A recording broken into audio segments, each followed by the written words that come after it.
ओम शांति। ओम शांति। ओम शांति। आज का स्वमान। मैं अनुभवी मूर्त आत्मा हूँ। अनुभवों के सब्जेक्ट में बाबा हमें ब्रह्मा बाबा को फॉलो करने के लिए कहते हैं। Follow father.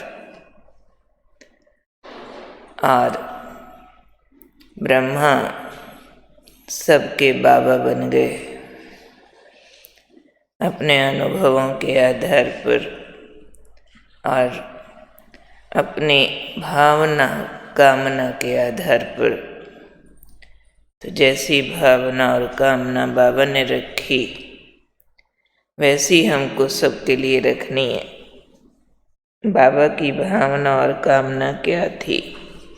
बेहद की, कोई हदें नहीं, सब मेरे हैं। इसलिए प्रजापिता कहलाया। फिजिकली कोई बच्चे पैदा नहीं किए, फिर भी पिता, क्योंकि लौकिक पिता भी जो भावना न रख सके, जो अपने बच्चों के लिए कामना न कर सके, वो बाबा ने की। न सिर्फ शुभ भावना शुभ कामना, लेकिन बेहद की भावना बेहद की कामना कि सब मेरे हैं, अपने हैं। लौकिक दुनिया में भी बाबा ने कहा अनुभवी बुजुर्ग को कहते हैं। कोई भी बुजुर्ग होगा ना, कहेगा धूप में थोड़े बाल पकाए हुए, अनुभव किया हुआ है, मैं बड़ा हूँ, मेरी बात मानो, मैंने दुनिया देखी है, तुम्हारे भले के लिए कहते। तो बुजुर्ग को अनुभवी माना जाता है। और किसी गांव में, मोहल्ले में किसी भी बुजुर्ग को लोग पिताजी, बाबा जी, काका जी ऐसे कह देते हैं। क्यों? उससे अपनेपन की फीलिंग आती है, क्योंकि उसके पास जो अनुभव है उन अनुभवों का लाभ देता है दूसरों को। ये आज बाबा ने कहा। फिर बाबा ने कहा शिव बाबा से भी सबको क्या फीलिंग आती है? मेरा बाबा। सबको। इवन जब हम ज्ञान सुनाते हैं ना, कोई दूसरे फेथ वाले भी आते हैं जो अपने तरीके से और कुछ मानते हो, जब तक शिव बाबा का परिचय सुनाओ सबको जच रहा होता है कि भगवान निराकार है। सबको, क्योंकि उनसे सबको अपनेपन की फीलिंग आती है। हम सब धर्मों के एविडेंस बताते हैं, सबने माना, कहेंगे हाँ जी। उनको ऐसे याद करना चाहिए, कहेंगे हाँ जी। बाद वाली फिलॉसफी में डिफर करेंगे, सृष्टि चक्र के ज्ञान की बात बोलो, जन्मों की बात बोलो, सर्वे और कोई भी बात, लेकिन निराकार है उससे अपनेपन की फीलिंग लेते हैं। हे भगवान कहते बुद्धि ऊपर जाती है। तो बाबा ने कहा जैसे शिव बाबा के लिए भी सबके दिल से निकलता, खास ब्राह्मण जो पहचान गए हैं उनके दिल से निकलता है, अनुभव से निकलता है कि बाबा मेरा है।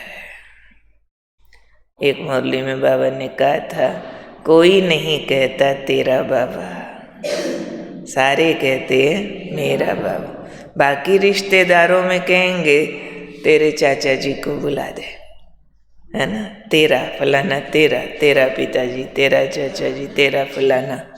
लेकिन बाबा के लिए हालांकि सब जानते हैं सबका है, फिर भी नहीं कहते तेरा, कहेंगे मेरा बाबा। तो बाबा चाहते हैं ऐसे बच्चों का रूप हो जाए कि सभी बच्चों के लिए और सबको ये लगे ये मेरी बहन है, ये मेरा भाई है, ये मेरी दीदी है, ये मेरी दादी है।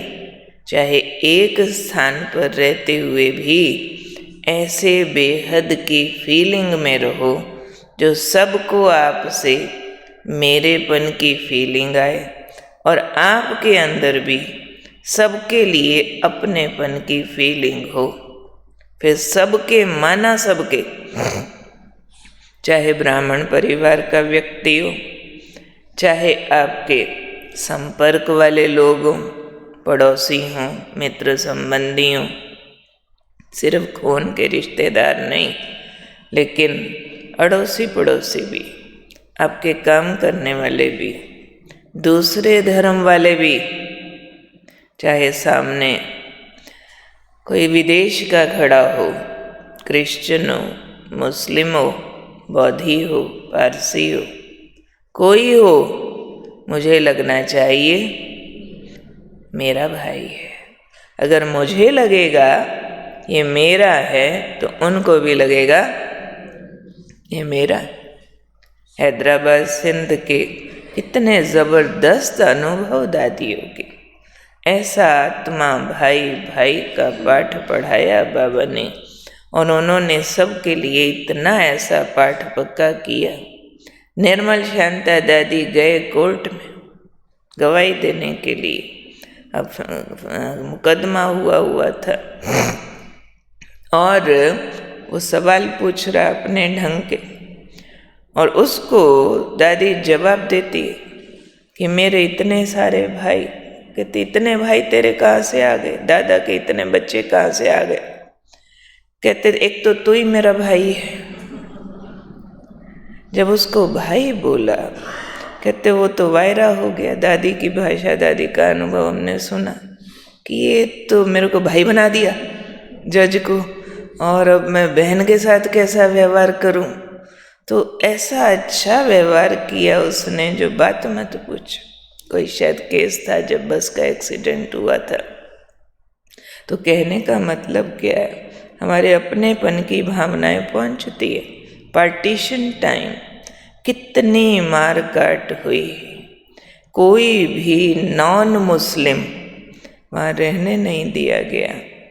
या तो भाग जाए, भारत आ गए, या मुसलमान बन गए, या मार दिए गए।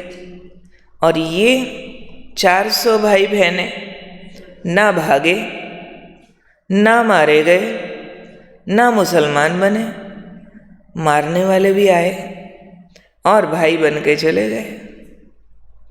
तलवारें लेके आ गए नंगी। बोलो कौन हो तुम, हिंदू हो या मुसलमान हो? अंदर की इतनी इनके अंदर आत्मा भाई भाई की फीलिंग थी कि सामने कुछ नहीं दिख रहा अपने धर्म जैसा उनको, फिर भी बात जाके कहते अपने लोग हैं, खुदा की बंदगी कर रहे हैं, इनकी हिफाजत की जाए। बताओ, जो सबको मार रहे हैं बुरी तरह, इनको कह रहे हैं अपने लोग हैं भाई, अपने लोग हैं। 3 साल तक मुसलमान भाई वहाँ पर राशन अंदर भेजते रहे, रक्षा करते रहे, बाहर पहरा लगाते रहे, इनकी हिफाजत की जाए। ये पाक लोग हैं, ये खुदा की बंदगी कर रहे हैं। क्या चीज़ थी? अपनेपन की फीलिंग। तो उस फीलिंग को हमने यूनिवर्सल करना है। और हम तो परम सत्य जानते हैं ना कि आत्मा भाई भाई हैं। बाकी कोई भी धर्म जाति की संबंध की वो सिर्फ एक्टिंग कर रहे हैं। रियलिटी तो हम भाई भाई हैं, एक बाबा के बच्चे हैं। तो आज बाबा ने कहा आपको अनुभवी मूर्त तब माना जाए जब आपसे सबको अपनेपन की फीलिंग आए, और वो तब आएगी जब आप इतनी बेहद की भावना और कामना में रहोगे। बेहद, कोई हदें नहीं, न आयु की, न जाति की, न संबंध की, न भाषा की, न देश की, न धर्म की, न तेरे की, न मेरे की, कोई दीवारें नहीं। तब ये वाली फीलिंग सबको दे सकेंगे, क्योंकि हमारा अंतिम सीन क्या होने वाला है। सिर्फ ये नहीं कि सिविल वॉर में हम बच जाएं, हम पर कोई अटैक न करे, चलो एक पक्ष ये भी है, परंतु इतना ही नहीं है, लेकिन सबको हम देते हुए जाएं। हमारे द्वारा सबको अनुभव हो कि मेरा बाबा आ गया। हमारे द्वारा इतना बाप की अनुभूतियाँ हो जाएं, रूहानियत की, ईश्वरत्व की सबको अनुभूतियाँ हो जाए, जो न सिर्फ लगे कि ये अपने लोग हैं, लेकिन लगे बाबा मेरा। क्या मेरा बाबा सिर्फ हिंदू लोग बोलेंगे? मुसलमान भी बोलेंगे, सिख भी बोलेंगे, ईसाई भी बोलेंगे, अरबी भी बोलेंगे, पारसी भी बोलेंगे, सारा संसार बोलेगा, क्योंकि वो सबका बीज है कि ये मेरा बाबा। तो चेक कर लो, कहीं अपने अंदर कोई जात पात की फीलिंग तो नहीं रह गई। ये शेड्यूल कास्ट ऐसी भावना से वर्ताव तो नहीं करते हो? बाबा ने कह दिया शेड्यूल कास्ट कौन? जो काम विकार में जाए। शूद्र सिर्फ विकारी को बोलते, सफाई कर्मचारी को नहीं, छोटी जात वाले को नहीं, लेकिन खोटे कर्म वाले को शूद्र बोलते। उनके हाथ का हम पानी नहीं पीते, लेकिन जात से छोटा हो और कर्म से ब्राह्मण बन जाए, ब्रह्मचर्य का पालन करे, रोज बाबा को याद करे, मुरली सुने, तो क्या प्रॉब्लम है? वो तो देवता बनने लायक हो जाएगा। तो न जात, न पात, न तेरे मेरे रिश्तों की दीवारें, न कोई अमीर गरीब की दीवारें हैं हमारे पास। हम तो आत्मिक भाव वाली, समभाव वाली, बेहद के भाव वाली बुजुर्ग आत्माएं हैं। बुजुर्ग हैं हम, अनुभवी हैं। तो अनुभवी बुजुर्ग सबका अपना होता है। किसी की बहन, किसी का भाई, दीदी, दादी, काका जी, पिताजी, ये सारे नाम दिए बाबा ने। तो चेक करो, सबको हमसे अपनेपन की फीलिंग आती है? या ऐसे तो नहीं कि अब हम जब से ज्ञान में चले हैं ना, हम किसी के हाथ का नहीं खाते ना, इसलिए लोगों ने हमारे घर आना बंद कर दिया। हमने भी ना दीदी कहीं आना जाना बंद कर दिया। इसका मतलब हमें युक्तियाँ नहीं आती हैं कि सांप भी मरे, लाठी भी न टूटे, भले हम सब जगह जाएं, भले हम वहाँ का भोजन न खाएं, प्यार का व्यवहार तो कर सकते, अपनेपन की फीलिंग तो दे सकते। अगर हम भोजन न खा के एक नफरत भी भेज देते हैं, हाय हाय इनके हाथ का हमने नहीं खाना, तुम्हारे हाथ का तो नहीं खाएंगे हम, तो उनको हमें अभिमान की फीलिंग नहीं देनी है, उनको रिजेक्शन फीलिंग नहीं देनी है कि उनके हाथ का नहीं खाना, पर ऐसे थोड़े कि अब वो हमारे रिश्तेदार ही नहीं रहे। ऐसे तो लौकिक तरीके से भी, जिसको डॉक्टर कोई परहेज बता देवे कि तुम्हारा गेहूं की एलर्जी डायग्नोज हुई है, अब गेहूं मत खाना, दाल मत खाना, थोड़े दिन कुक्ड नहीं खाना, और आप रिश्तेदारों के यहाँ जाओ और जाके बोलो जी सिर्फ फ्रूट अलाउड है मेरे को, बाकी नहीं, तो क्या रिश्ता टूट जाएगा? क्योंकि आपके अंदर फीलिंग राइट होगी कि मैंने अपनी बीमारी क्योर करने के लिए ये इलाज किया है, ना कि इनसे कोई नफरत है मेरे को। ऐसे ही हम सबको भी तो बीमारी थी ना, काम क्रोध लोभ मोह अहंकार की, तो बाबा ने हमें परहेज बता दिया जी, पवित्र के हाथ का खाओ, याद में पकाओ, भोग लगाओ, वेजिटेरियन खाओ, बिना प्याज लहसुन का खाओ, भोग लगाओ, तो ये तुम्हारी काम क्रोध की बीमारी चली जावे। इसलिए हम परहेज कर रहे हैं, बाकी मनुष्य आत्माओं से तो हमें कोई नफरत नहीं। हो सकता है जितना क्रोध मुझे आता हो, जिसके हाथ का मैंने खाने को मना किया उसको आता ही ना हो, ये भी तो हो सकता है। तो उनको लो फीलिंग नहीं देनी है किसी को। हम अपनी बीमारी की ओर कर रहे हैं। बोलो जरा ज़्यादा बीमार हो गए थे हम, काम क्रोध की बीमारी लग गई थी ना, उस बड़े डॉक्टर ने कह दिया है जरा परहेज करो, योग लगा लगा लगा लगा के पकाओ, भोग लगा लगा लगा के खाओ तो तेरी बीमारी ठीक हो जाए। तो ये बीमारी के परहेज हैं हमारे, बाकियों से डिफ्रेंसिएशन नहीं है। तो मैं अनुभवी आत्मा हूँ, बुजुर्ग हूँ, सबका अपना हूँ, हम सबके अपने हैं, सबके काम आना है। ऐसे नहीं मेरे 2 बच्चों का क्या होगा, ऐसा ना हुआ वैसा हो गया तो सारी सृष्टि मेरे ही बच्चे, मेरा ही परिवार है, मुझे सबका ख्याल है। सर्वे भवन्तु सुखिनः, सब सदा सुखी रहो।